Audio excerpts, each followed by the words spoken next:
Yeah. Okay. Good evening, everyone. Hello. Can you see me, Hannah? Hello, people online. Hello, everyone. I am Chelsea Sembles, and I am Head of Research and Partnerships here at the Holocaust Centre North. And I'm joined tonight by our Head of Learning, Hannah Randall, who's helping with the online side of things, and the chair of tonight's event, Reader of History, Dr. Rebecca Gill. And of course, we have our fabulous speaker, Dr. Lindsey Dodd. A few technical things to mention before we begin, especially on the hybrid side of things. Hannah will monitor the chat box for those of you who are online. And if you have any questions, just please put them into that chat box, and she'll make sure that they're asked for everybody so we can all hear them here.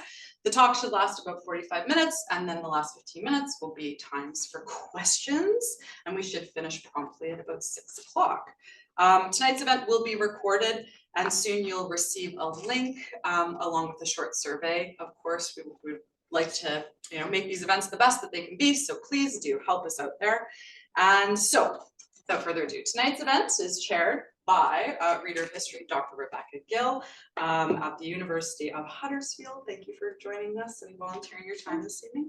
And so, Rebecca, I'll let you introduce our fabulous speaker this evening. Thanks so much. Thank you, Chelsea. Okay, so Dr. Lindsey Dodd is a Renaissance woman, oral historian, archival detective, now pursuing a burgeoning interest in the heritage sector and conservation with her usual flair and rigour.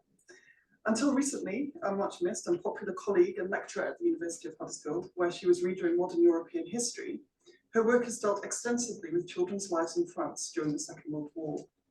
Her two highly regarded and exceptionally well-received monographs are French Children Under Allied Bombs, 1940 to 1945, and this year's Feeling Memory, Remembering Wartime Childhoods in France, which is out now in Columbia University Press. Historian Shannon Fogg's comments can stand for many of the rich endorsements that this book has generated amongst all historians of France, of the Holocaust, and of the Second World War.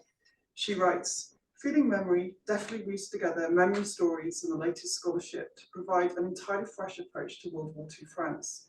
The result is a richly textured, nuanced study of the emotions of history that offers us new ways to think about children's experiences and the places and events that shape our memory of the past. We are really pleased to have you here, Lindsey, and very much look forward to hearing about your research. Without any further ado, I'll hand over to you. Welcome. Thank you. Thank you very much. So, thank you very much, everyone, for coming to this talk tonight. I'm going to draw on this new book, Feeling Memory, Remembering Wartime Childhoods in France. I'll start my timer. This book was published this year by Columbia University Press as part of their oral history series. And they've done a really great job with it. And I'd like to thank Eric Schwartz, Lowell Fry, and the series editors, Peter Behrman, Amy Starczewski, Mary Marshall-Clark, and Kimberly Springer for believing in this book.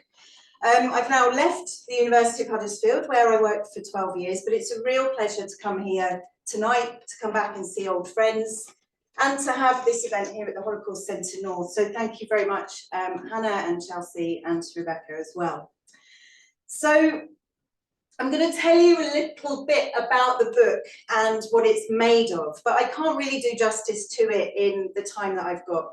I do urge you to buy it if you're interested. I currently have no salary or income, and you can get 20% off with the code CUP in the cart if you're buying directly from Columbia University Press. So it's based on interviews with 120 people who were children in France during the Second World War. And 12 of these interviews were Jewish. So in the second part of my talk, I want to focus on them specifically in respect of the place where we are this evening.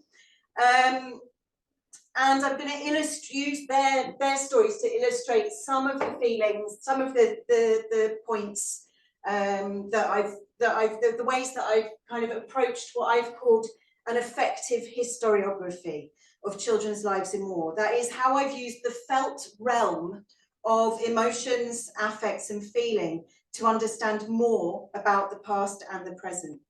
But I want to make clear that my book isn't about Jewish children. So when I was working on my doctoral research, which became my first book, French Children Under the Allied Bombs, I remember the historian, and name drop, Jay Winter, saying to me at a conference, "But what about Jews, Lindsey?" And it was a big omission in my first book. But that research was already really, really complicated, and I couldn't see a way of bringing Jewish history into it particularly. But I realise now there are two really clear ways that the Allied bombing of France was connected with Jewish experiences. And the first links to Shannon Fogg's 2018 book, Stealing Home, which I really recommend to you, which is to do with the looting of Jewish property. So when the Allies bombed France, and they killed about 60,000 French people during the campaign bombing France, but hundreds of thousands of French people were bombed out of their houses and left homeless. So where were they moved? They were moved into the empty apartments, some of them, of Jewish people who'd already gone into hiding or been deported, and who were never coming back. And some of them also received the furniture of these people and the possession, the household goods. So there's one way that these stories are connected. And the second way, which I think has never really been explored, so there's a PhD here for someone, is to do with the evacuation of children from the Paris region, particularly to rural France. And when I was doing some research on that, I realised that this evacuation of children from Paris could and did serve as a cover for Jewish children who were being placed into Gentile families and become hidden children. And those Jewish children who were hidden in those Gentile families might have to take on the persona of a child who'd been bombed or whose parents had been killed in bombing. So it's a direct connection, and I think it hasn't really been explored. Before my redundancy from Huddersfield, and as some of you here will know, I'd been working on the stories of Jewish children in the internment camps of Rivesaltes and Gurs, and also on the stories of Jewish children who were refugees in a children's home called the Maison des Yeux. And I was interested in the way that those three places were intersecting. And I hope maybe one day I'll pick that research back up again. But I don't consider myself to be a Holocaust scholar. However, I do think these narratives and experiences are really central to how we understand the Second World War in France. So that's why I wanted to give them some attention this evening. I'll start with a few points about the book more generally before I introduce you to the Jewish children whose stories are part of it. So the first point that I want to make is that this book is made of memories, okay? It was an experiment, and I remember Barry Doyle saying to me, "Oh, that's good, that's an experiment, that's good." Well, I think it is interesting. Is it possible to write an academic history book that doesn't use any paper documents, no paper documents whatsoever? I think oral history has a really, really special value. It doesn't need to be backed up by paper documents. It can be, and in some cases, perhaps it should be. But oral histories are, as I say in the conclusion of the book, deep pools of themselves. They exist in their own right and can be treated in their own right. So the book brings together a range of oral history archives. About half of the interviews in it are interviews I recorded myself, and about half are other kinds of spoken autobiographical accounts. Variety, multiplicity, happenstance, and contingency. These are really, really important concepts in the book, and they derive in part from my research process. I think these concepts echo the way that our everyday lives, which include our research lives, are lived. Our research lives and our everyday lives are not different things, okay? We are the same people when we do research and when we don't. So whose memories are these then? Well, all the interviews were recorded in France and all translations are mine. And the process of translating oral history is one perhaps I'll save for another time, but I'm happy to talk about it in the questions afterwards. I located archival recordings in departmental and municipal archives, regional and local museums, memory associations, and through various contacts. of the 87 metropolitan French departments which existed, a department's like a county, which existed in 1939, 40% of them, so quite a good proportion, are represented in the memory stories that I use. So I call these interviews memory stories because I want to emphasize their memory quality and their storied quality. What was I saying? Yeah, so there's quite a wide geographical range, and all of the interviews were archived with permission given at the time for the person's full name to be used, except in cases where I use pseudonyms. The locations the interviewees describe are rural, urban, coastal, inland, industrial, agricultural. Just over half the sample were women. The oldest interviewee was born in 1924 and was 14 years old when the war broke out. The youngest was born in 1941. The years with the largest number of interviewees born were 1930 and 1934. And the years with the largest number of memory stories recorded were 2009 and 2017. Otherwise, the recordings are quite scattered, mostly across the 2000s, with some recorded in the 90s and a few in the 80s. The most commonly occurring ages in the sample at which the interviews were recorded was 78 years old and 80 years old. And the youngest person in the sample was 50 years old when her story was recorded. So it's a very heterogeneous sample, and in the book I talk about why I think that heterogeneity is really, really productive and generative. The book has quite an unusual structure, and it grew out of the corpus of memory structures, stories that I was working with. I wanted flexibility, and I also wanted to include the largest number of these stories as possible. It was really, really important to me. I thought that these people have all been courageous enough to tell their stories. And I wanted to do justice to these tiny droplets of memory, which might be all that's left of the past. So after an introduction and a theoretical chapter, the book has 4 parts.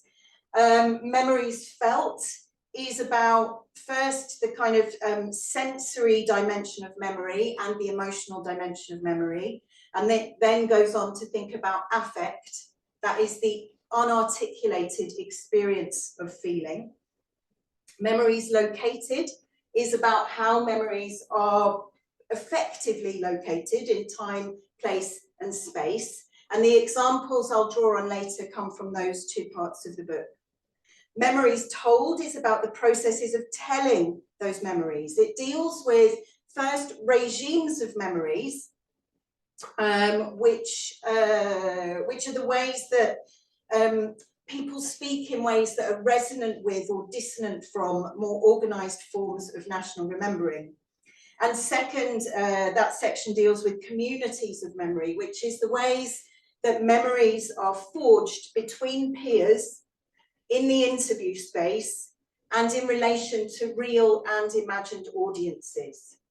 And the final part, which is called Memories Lived, considers materialities of the everyday. So that's very explicitly about concrete parts of children's lives like food, clothes, toys and games, and so on. Affective Others deals with loved ones and enemies, people who are feared, and Contingency and Rupture, which is about the big moments of the war around which so many of these memories accrete. There are also 10 pauses across the book where I focus in particularly on one individual and a part of their story. For example, there's a section called Henri Plays at War, where one interviewee, Henri Buc, described to me the progression of the children's war games as the war itself mutated and they got older. So memories are made of feeling. As I was working on the book, I experienced something quite strange. I felt absolutely full up with emotion, all sorts of feeling. Other people's feelings, my own, anticipated feelings, reported feelings, speculative feelings, upsetting feelings, anxious feelings, satisfactory and unsatisfactory feelings. And it seemed absolutely inadequate not to bring this into the book. It seemed central to how I was understanding this history. Feeling isn't something to be ashamed of. It's a normal part of our encounter with the world. From the way that people talked about French history, to how they spoke about their families or different events, to how I was responding to them and taking their stories on board. So this phrase, memories are made of feeling, became like an earworm to me. We record and store our memories from an evolutionary perspective because they might be useful. There's information that might be useful to us at some point in the future. There's procedural memory, which describes our memory for doing things, from breathing to driving a car.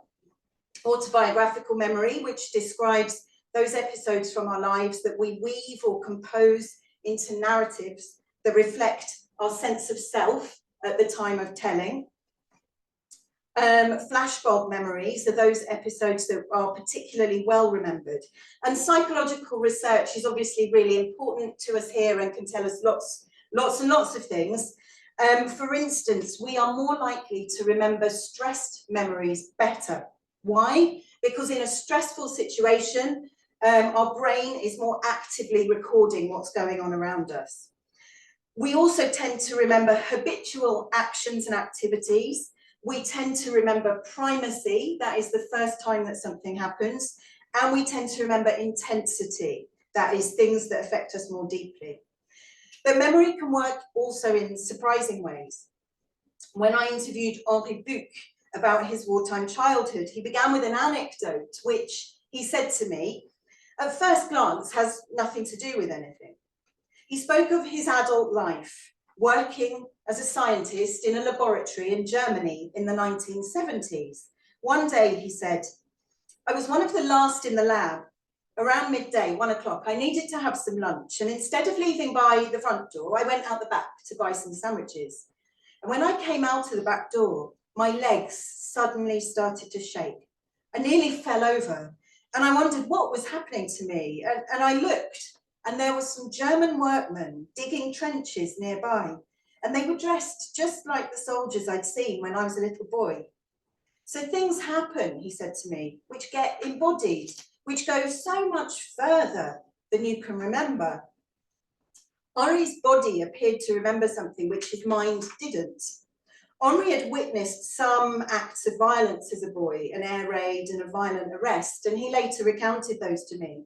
And he'd certainly lived the war years in an atmosphere of anxiety.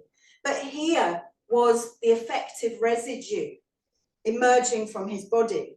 The shock he felt at this visceral experience 30 or more years later prompted him to begin the interview with that story. This example tells us something about the multi-temporality of memory, which is a key theme in my book. When people recount the past, they're often bringing together experiences from across a lifetime. They always know their own future when they're recounting the past to you.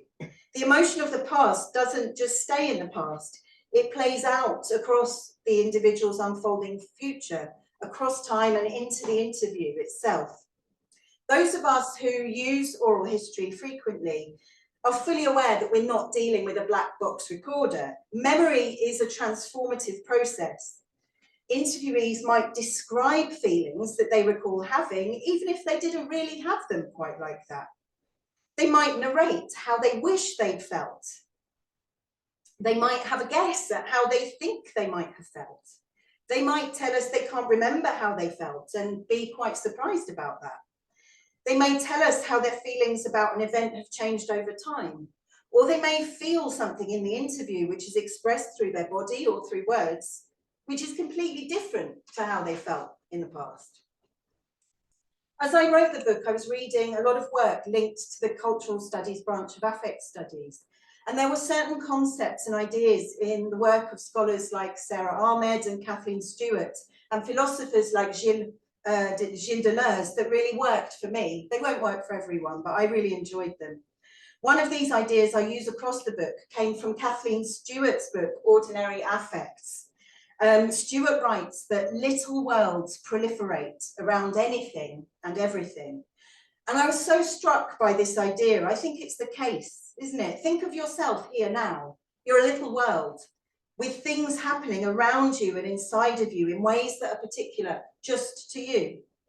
That's everyday life, a moment pulling people together, generating effective engagements between people, sticking, dissipating. Memories are made of those little worlds, which are constantly proliferating, in this case, during a war and a genocide. Think about this example. Sylvette Leclerc recalled the arrival of the Germans in France. This is a visual theme that's anchored in French collective memory. It's a staple of accounts of 1940 and a genuinely momentous occasion and a turning point in national history. Sylvette's family took part in the 1940 civilian exodus, when perhaps 8 million civilians took to the roads across France, fleeing the terrifying German army as it advanced. And Sylvette said, "We'd been living in this house for a few days, and that's where we saw the Germans arrive. We stayed inside behind the shutters, watching them go past. And what I'll always remember is that we didn't have much to eat. And my brother and the maid's daughter, they were always starving, and they found this jar of cherries in eau de vie. And they ate the lot, and they slept for 24 hours. They were completely knocked out. So why do the cherries stick and not, say, her awe at watching the soldiers' arrival? This is a key moment in French history. Well, maybe Sylvette and her siblings taunted her brother about this afterwards, habitually repeating and rehearsing this story. Maybe the kerfuffle of the incident caused the whole family to miss out on what happened next.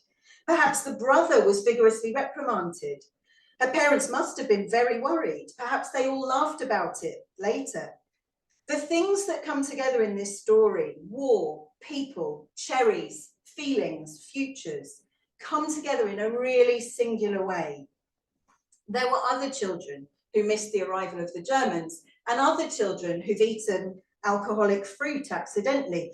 But this conjuncture was specifically Sylvette's at the moment of invasion as it unrolled, with all its ordinary, extraordinary, material and immaterial interactions.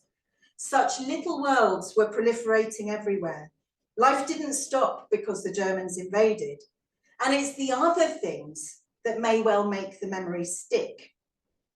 What's interesting for me is the open-endedness of my interpretation here. I'm comfortable with inconclusiveness. I don't believe it's possible for me to know in conclusive ways why this evidence, this memory is as it is, and what really it might explain or mean.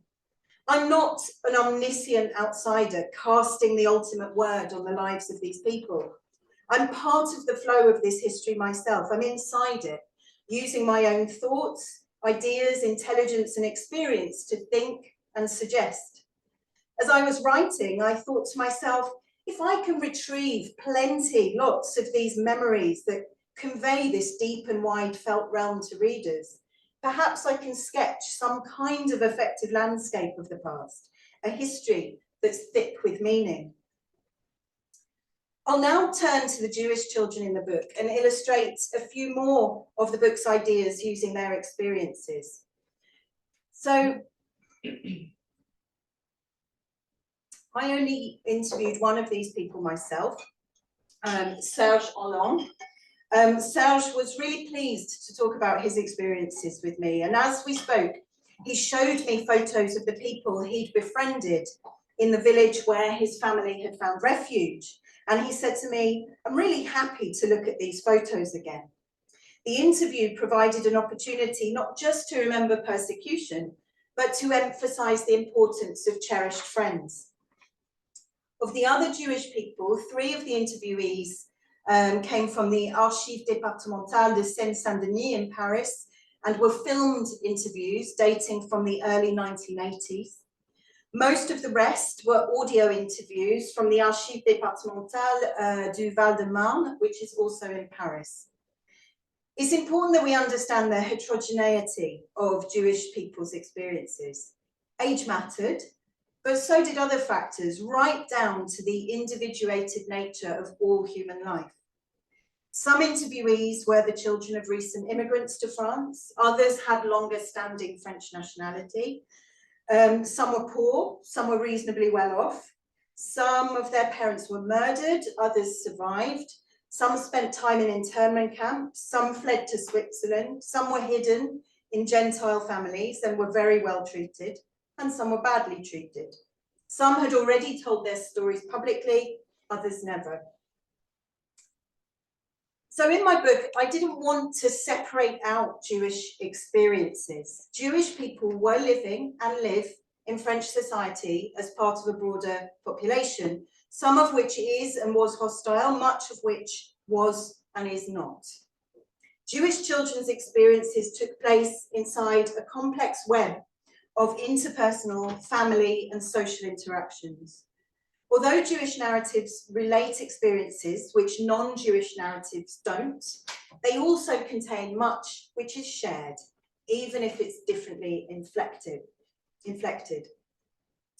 Putting Jewish children's experiences along non-Jewish children's may run the risk of being seen to seek equivalence or do away with difference, but nothing could be further from my intention.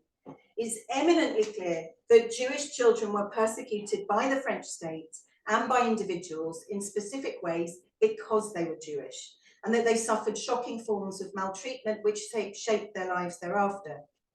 And experience and later gained knowledge of the scale of murder and brutality reflect back through the memory stories as they're told. But there are valuable intersections with non-Jewish children's experiences, as they lived through, for example, the same national events like the fall of France or the liberation, or experienced personal calamities that were shared, like becoming refugees or being bereaved. But these are experienced and remembered differently, although they forge points of contact rather than emphasizing the unknowability of the other. I'll just give you an example of how I think putting the memories of Jewish and non-Jewish children alongside each other can be useful. Very many children's fathers were mobilized or signed up to fight in France in 1939. Like many others, Maurice Goldring said he had very few memories of being 5 or 6 years old, but he remembered his father in 1939. He said, "I have a memory of being at school and seeing my father, who I'd not seen for some months, arriving in his uniform. I was so proud to see my father in uniform. It's quite a nationalistic image." A Polish Jewish immigrant, his father had volunteered to fight for France against the Germans in 1939. The memory is visual, but it's also a nationalistic image. Its stickiness is created not just by what the boy saw, but by feelings of pride, but surely later, the betrayal of the Jews by the French nation. Maurice's parents both survived the Holocaust, but not without complications, which I won't go into here, but which I think may have diminished some of his pride in his father's actions at a later date. So pride and nationalism burn bright in the memory because of what's happened later on in these people's lives. So we can sit this memory alongside one from a non-Jewish interviewee, Paul Maubourg. Paul said, "My father was mobilized in 1939, but I still remember when he left, because I can see him sitting on a chair, rolling up his puttees. I wondered what they were, these bandages he was winding over his calves, the bottoms of his trousers. I didn't understand what they were for, but I do know that I went with my mother to the station to see him off. And I asked my mother, 'Why is Daddy crying?' I didn't understand what it was about." So the puttees and the tears form very surprising memories that anchor the images in Paul's mind. These family interactions carry an important national event, the mobilization of the French army. But they must also be for Paul a very precious memory of his father, who was killed under torture in 1944 by the Germans for his resistance activities. Paul and Maurice both share the small child's surprise at seeing their father in uniform. Their father's later trajectories reflect back into their earlier lives, sticking these memories down and inflecting what gets remembered and what gets told. I'll move on now and give you some examples from the memories felt and the memories located parts of the book. So it emerged from the corpus of the 120 memory stories that the affective landscape of the Jewish and the non-Jewish children at this time was made of fear and anxiety, shock and surprise, and shame. These, from analysing all of these memories, these are the most dominant emotions that are coming out of all of the stories. So I'll take a closer look at these for the Jewish children. Jewish children obviously experience particular kinds of fear associated with the increasingly high stakes of their persecution. The Germans were a really important object of fear right from 1940, but that fear was intensified by projections of what their presence in France might, and later did, mean. Charles Baron was 14 when the war broke out. He said that his fear began, I think, when I saw my first German, and this was while he was separated from his parents during the 1940 civilian exodus. And he said, from that year onwards, I believe right up to the end, I was always afraid. It was fear. Because when you heard what happened before the war, when you're a kid, you read a lot. Well, you give yourself ideas, but fear was always fear. Yes, it was a permanent fixture for me. Charles' parents were murdered in Auschwitz. The fear triggered by the first German he saw in 1940 permeated the period and foreshadowed that fate. Maurice Goldring also recounted a specific incident of anti-Semitic persecution, which may seem small-scaled compared to Charles' experiences, but the child's fear was really strongly imprinted. We know that because the memory was recorded and it gets recounted. One day he boarded the Paris metro alone, but realised, because it was going so slowly, that he was not going to get back home in time before the curfew that had been imposed on Jewish people in Paris. So he said, I remember this kind of panicky fear of not being able to get home in time. Fear is heightened in the memory story by the adult Maurice's knowledge of virtual futures, the potential of what might have happened had things not turned out the way they did. He wasn't caught. The feeling of fear, Sarah Ahmed writes, presses us into the future. Fear always relates to the future as anticipated pain. That impression is doubled in the memory stories. Events in the happening past anticipate future pain, creating fear in the child's unfolding past-present. At the same time, the adult told memory story is impressed with the fear, with the pain of a known future of genocide, which did indeed unfold. Shock or surprise come out of a lot of the memory stories too, Jewish and non-Jewish. This is to do with primacy and intensity, feeling suddenly out of place, suddenly being other, was lived as a powerful intensity of feeling and very vividly remembered. And the stories of the first time the child was wearing the yellow star are very commonly narrated. But I'm going to tell you about something else here. I deal with a few of those in the book. But Danielle Dubovsky, she remembered her shock at the end of the war when, returning from a period in Palestine, she restarted her school in Paris, and a classmate expressed to her the opinion that Hitler hadn't finished what he'd started. And she said in her interview, I was astounded in the very strongest sense, although not really angry. I was angry at her and her mother, but I just said to myself, she's a stupid fool, full stop.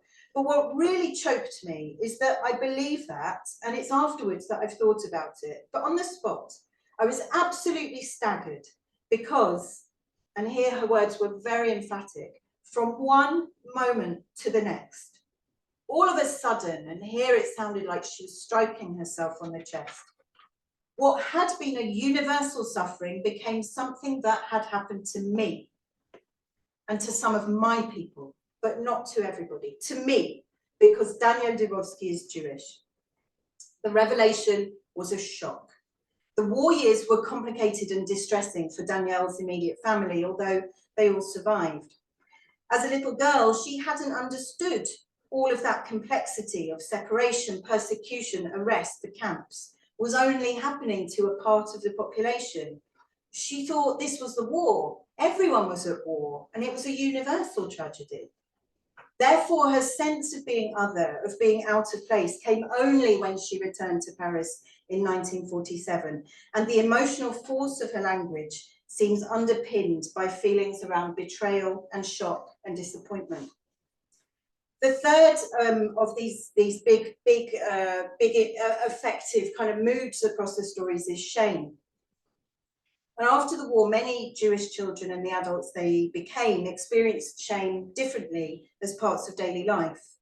Anti-Semitic othering didn't end when the war ended. Maurice Goldring situated Jews' feelings of shame in the way that their suffering was characterized as passive and unheroic.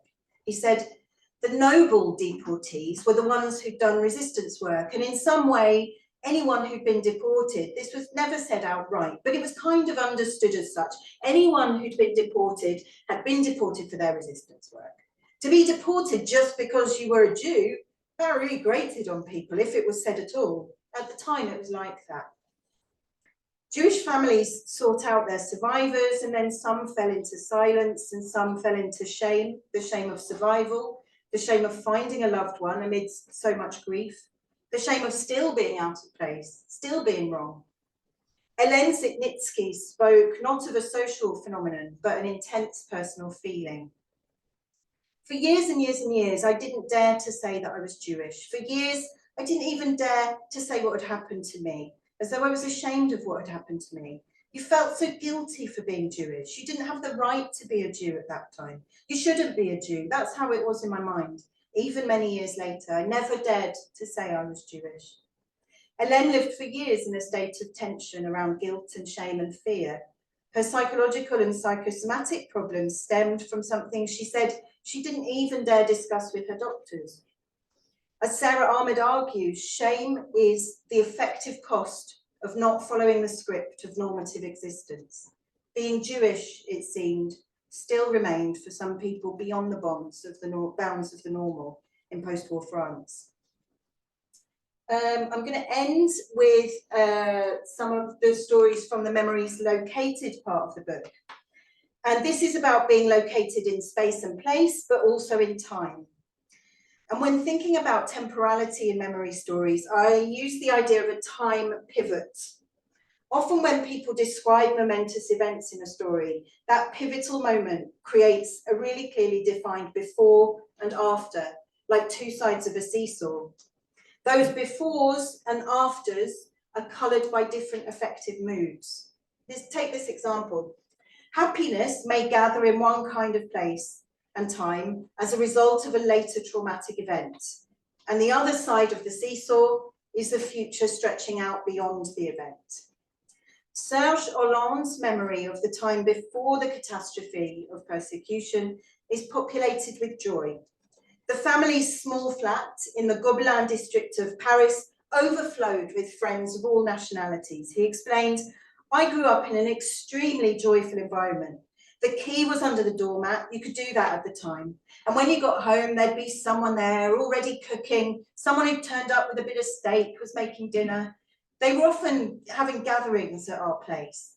He described having been put to bed and longing to be part of that adult group. Because in the main room of the flat, it wasn't big, it would be full in that room. I'd hear them singing, people sang a lot. I'd hear them all laughing. His world was full of Jewish friends, of bonds between nationalities.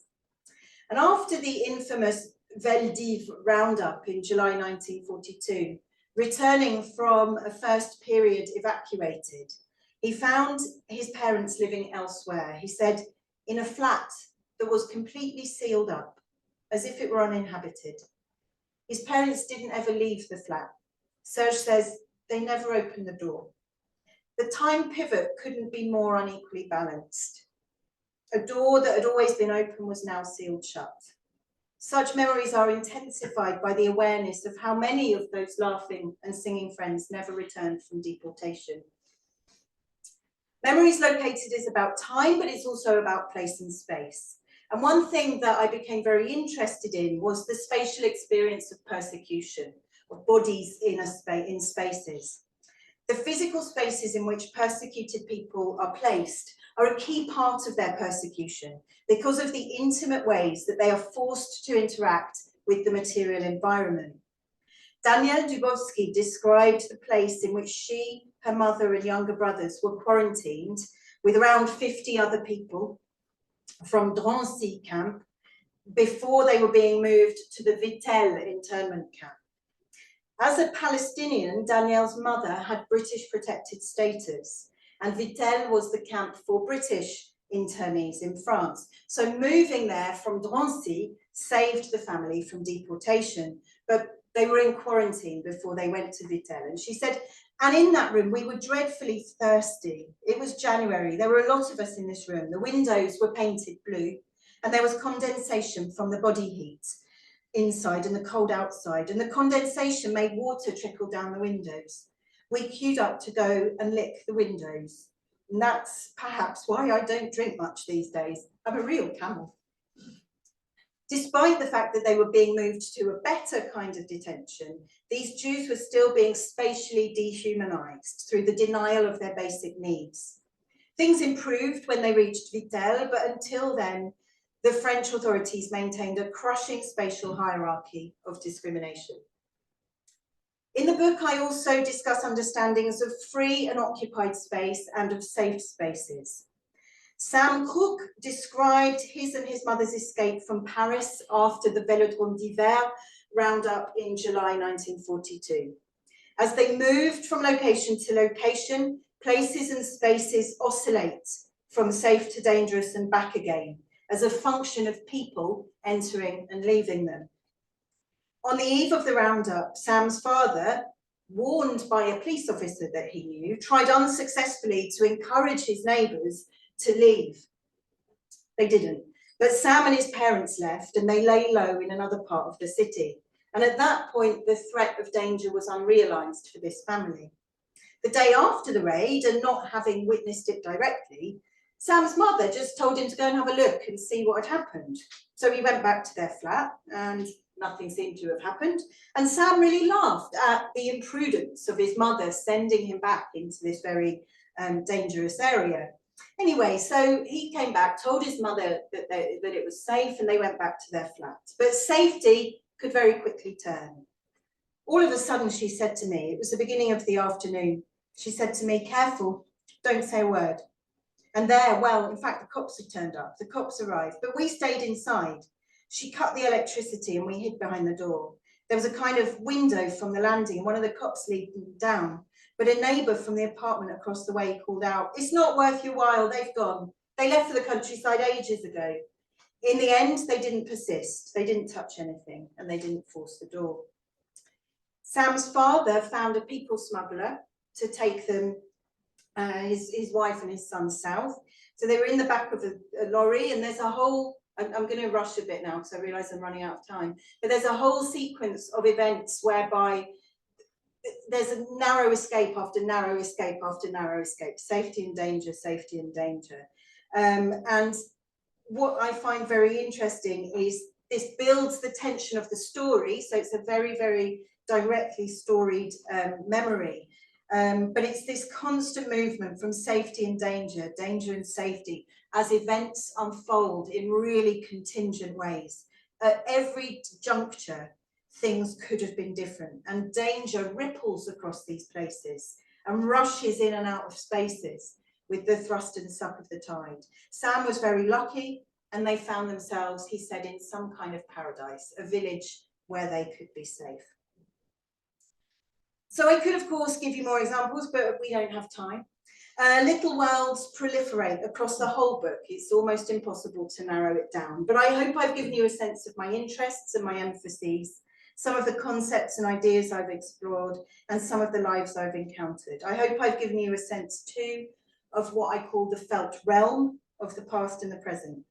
Emotion isn't just the object of our studies, although it can be. It's not an optional add-on. It's central to everything we are and we do, and should be a part of every history that we write. Our emotion is our humanity. So it really mattered to these people that they were able to speak about their past, and it really mattered, I think, for them to be heard. So thank you very much for your attention tonight, and I look forward to any questions.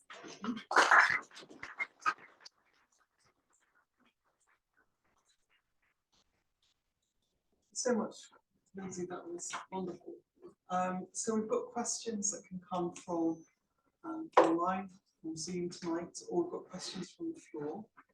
Does anyone have a first question? You talked about the centrality of emotion in the oral testimonies there. For my masters here, I looked at oral testimonies from British people about the same generation, often born in the 1920s. And what struck me about them is often their testimonies were very unemotional. Right. So I just wondered if that is the case, would you put that difference down to the different experiences, the intensity of experience under occupied France and non-occupied Britain, or is it some kind of cultural difference, British reserve against the French being more willing to express their emotions?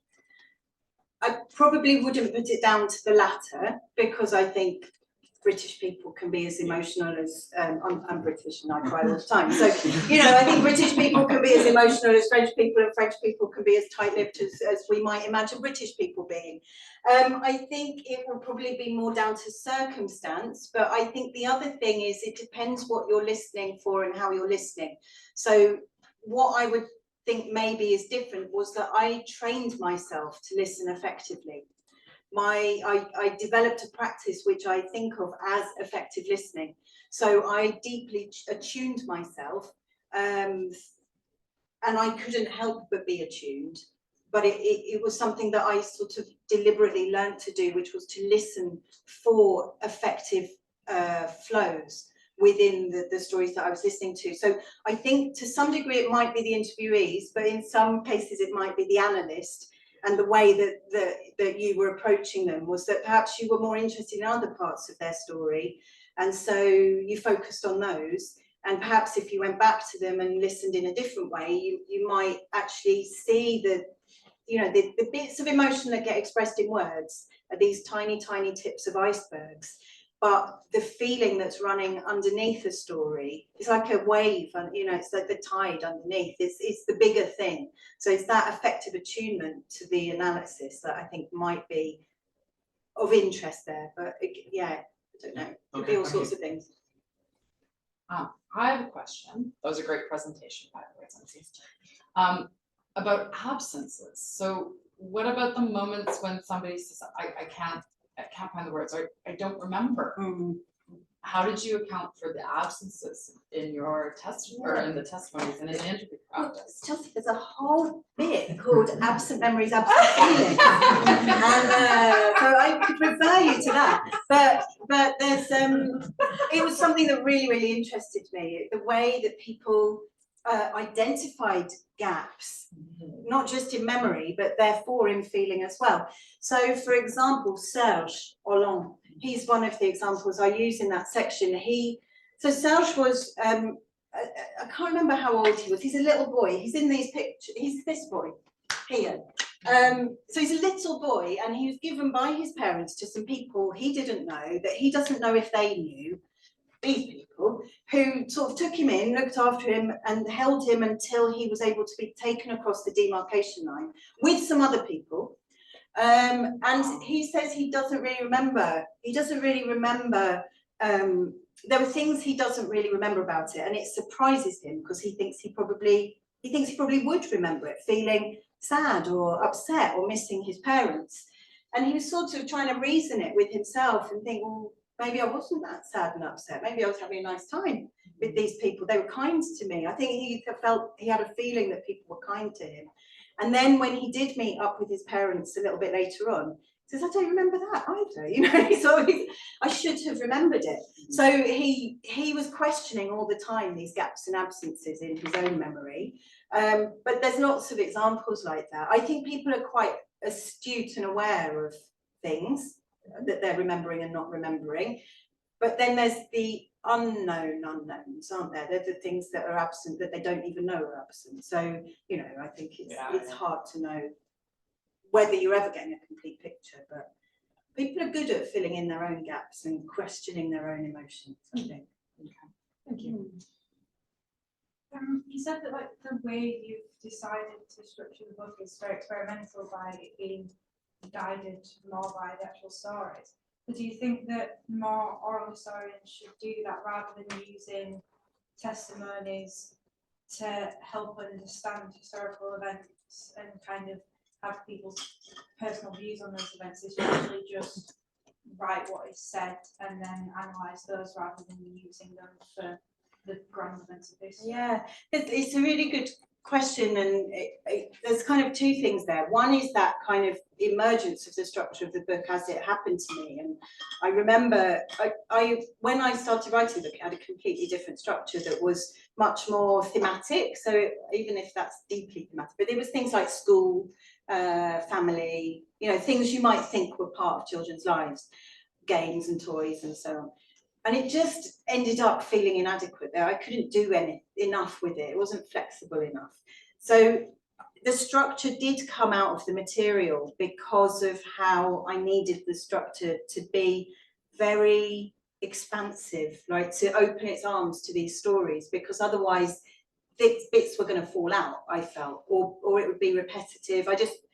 So it did come out of the stories in that sense, because there's such a huge amount of data I was working with. But the point you make about what should we use oral history for, on one hand, I would say I would never be prescriptive, and people can use it for whatever they want. But I do get irritated when I read a history book and there's, you know, this is the history that's done from the documents in the archives, and there's a chapter at the end which is people's, you know, some oral history. And you think, well, is that really what you think of people? Is that how much you respect the people in the past, that you've just relegated them to this little chapter there?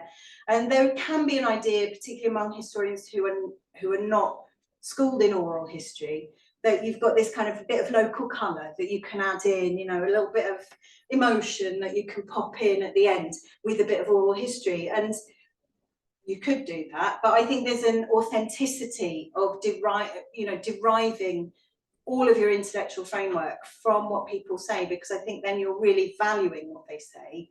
But that's my perspective, and I think people should do oral history in the ways that they want to do it and use it for the things that are useful to them. It's a useful tool, ultimately. Yeah. Since someone else has mentioned the structure already, I was wondering if we could talk about that a little bit more. I thought it was interesting that you seem to start with the kind of internal and emotional, and then end with the external and the material. I was wondering if you could talk a little bit more about that too. Yeah, I suppose so it starts with memories felt, and there's two chapters in there, one called articulated feeling and one called affects and intensities. And I think I started with that just because it was most prevalent in my mind, and it almost seemed the easiest thing to get out of the way first in some ways, because it was, I needed to get emotion and affect sorted out, and I wanted it done with, and then I could move on to other things. To me, it just felt like the most, it was the most obvious thing for me. But yeah, that final chapter was a behemoth, really. The final section, memory, it was on one hand, it was a bag to put lots of things in that didn't fit anywhere else. But on the other hand, it became much more the bit that I imagined students finding useful. So as I wrote it, I was always thinking of people who might have been studying the Dark Years, my erstwhile module here, and that I thought, oh, they'll like that, or oh, that'll be good, you know, that's a nice bit that really illustrates this or really illustrates that. So it was the bit that I thought was the more kind of practical side of describing life, whereas the other chapters were describing differently. You know, Memories Told is about describing discourse and collective memory. Memories Located is really about trauma, and Memories Felt is about emotion. So yeah, it was a kind of nuts and boltsy section. I don't know why it was like that. Things solidify in your mind, don't they? And then you can't get away from it. Yeah. We've got a question online. So Jane says, first of all, thank you for the wonderful presentation. But she says, you mentioned Isieux, and she wonders if you have ever come across Samuel Pintel, who was there for a short while. Yes, I know his story. I've worked with his interview. I've never met him, I've got a copy of his autobiographical writings that they gave me at ISIA as well. So yeah, Samuel Pintel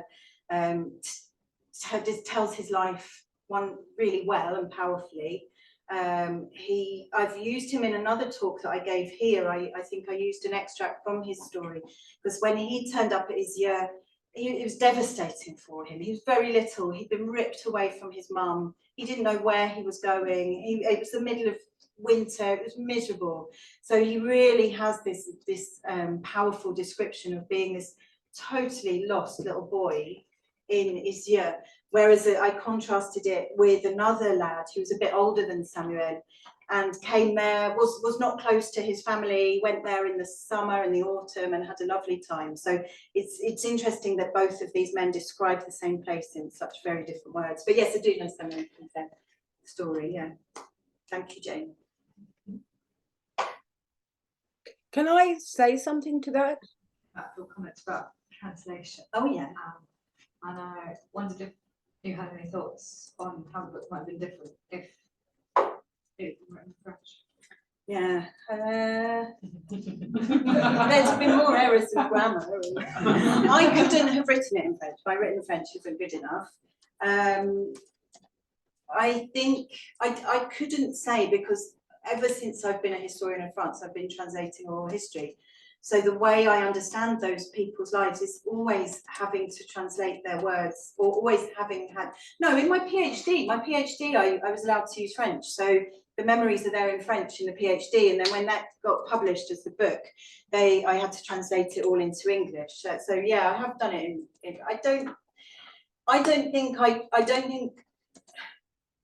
I think English, because of the influences from American scholarship, particularly in relation to things like affect, English has a flexibility in its scholarly language that I don't know of in French. So it was useful for me to do it that way. The fun is the translation of the actual oral history itself, and trying to think, you've got a working class man in his 80s from Brittany. So he's got an accent, he's got a dialect, he's got a turn of phrase. How am I going to render that? And that was really difficult to me. And I've always struggled with it and felt, on one hand, slightly inauthentic, or very inauthentic. And on the other, I felt like Walter Benjamin's storyteller. That is, it comes through me. I tell the story through me, and I'm not going to hide that. So as long as I'm upfront about that, I hope people don't mind too much, because I've done it with care. That's what I'd say. Yeah. Nice to see you back on campus, Lindsey. Thanks, Prof. It's been a while, right? You must have mixed emotions about it. And that's obviously the theme that was right at the beginning, and you mentioned it right at the end. And I was thinking about the process of you using those oral histories. And some of them were recordings, right? And some were people that Ones that I told, yeah. And I was just wondering how that worked when you're listening to a recording and they are very distressing stories, and it's kids talking about distressing times and places. You can pause it, you can go away and think about it. When you're in a room with someone, you can't. You have to be there in the moment. How does that work? Yeah, so dealing with people's emotions in interviews is, so one thing I say in the book is that I found listening as emotion laden as doing. So this is an impact of being emotionally attuned or effectively attuned to the listening process. And that's quite unusual to write about in that way for historians. But when you're interviewing someone and you make them cry by interviewing them, it's horrible. But crying isn't necessarily sadness. Crying is cathartic for people sometimes. And listening to people's distress or being with them in their distress is an act of witnessing with them, and it's an act of solidarity and companionship. They're being noticed, they're being heard, and no one who I've made cry in an interview has seemed to kind of mind, insofar as they understand they're talking about sad things. It's inevitably sad. Even as an 80-year-old, if you're talking about your mum and dad, it's a sad thing because they're inevitably no longer with you. So the sorrow is bound up in the past, but there's also a lot of joy and pleasure. Like Serge said, that it gave him great pleasure. And I talk a bit in the book about how people talk about the process of being interviewed and what it meant to them. And sometimes it's baffling to know why people are telling you. They've just told you this terribly sad story. They've been in tears, you felt awful, and then they say to you, thank you. That was really nice. But I think it's being heard, isn't it? It's important for people, and it's all oral historians who deal with this kind of stuff recognise that we know the protocols that we can deploy. You know, saying to them, would you like to stop? And we'll have a little break now. Or should we get a cup of tea? Or would you like a glass? You know, you offer them the option to stop. And mostly people master themselves and carry on. But I found it almost harder sometimes listening to it. When you're in the moment, you're doing something with them and you're engaging as a person. When you're listening, that's when you end up in tears yourself, because you're hearing the rawness of the thing, even at a distance. But yeah. Thanks, Rob. Thank you very much. We're pretty much bang on 6 o'clock. So that has been a great privilege to listen and have that insight. And perhaps we could just wrap up with a round of applause for Maggie.